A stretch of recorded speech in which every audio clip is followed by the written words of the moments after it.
Biological factors that affect wound healing.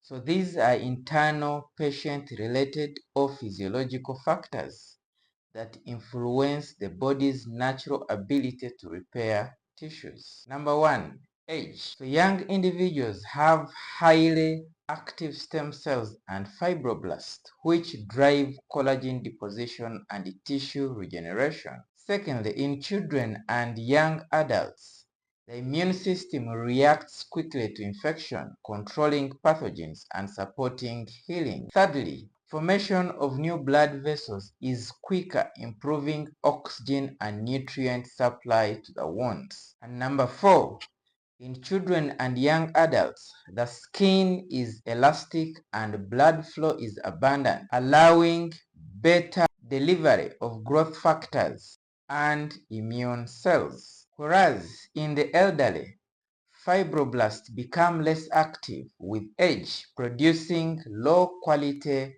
collagen, which delays wound closure and weakens scar strength. Secondly, new capillaries form more slowly, reducing oxygen and nutrient supply to the wounds. Number three, immunosenescence, which is weakened immune system with age, makes infections more likely and healing slower.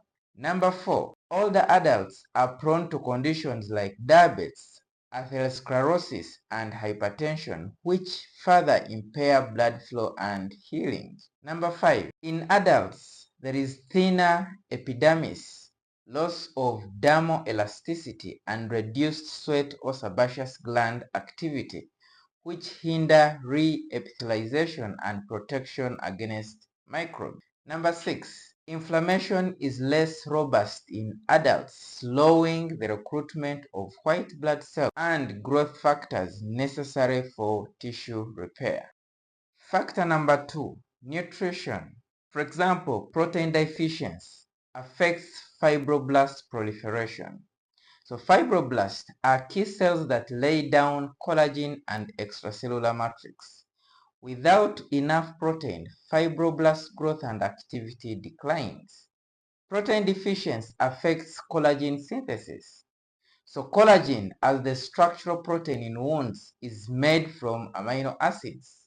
So protein deficiency leads to weak collagen, hence fragile scars. Thirdly, new blood vessel growth requires endothelial cell proliferation, which is dependent on amino acids.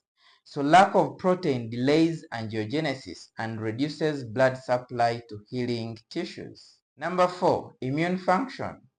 Protein form antibodies and cytokines. So protein malnutrition weakens immune defense, increasing infection risk. Number two, vitamin C deficiency. So vitamin C is a cofactor for prolyl and lysyl hydroxylase enzymes, which stabilizes collagen triple helices. So without vitamin C, shall have weak, poorly cross-linked collagen, which leads to fragile wounds, poor tensile strength, and delayed closure. 3. Zinc deficiency. Zinc is essential for proliferation of keratinocytes and migration to cover wounds. Secondly, it is needed for enzymes like matrix metalloproteinases that remodel tissue and DNA polymerase for cell division. So deficiency of zinc leads to delayed wound contraction and fragile new epithelium. It also weakens immunity, increasing infection risk. Number four, iron deficiency related to anemia. So hemoglobin carries oxygen to tissues. In anemia, oxygen delivery falls, slowing fibroblast and collagen activity. Secondly, iron is a cofactor for prolyl and lysyl hydroxylases, which is the same as vitamin C. So deficiency disrupts collagen stability. Number three, iron deficiency reduces the ability to fight infections, compounding wound healing delays.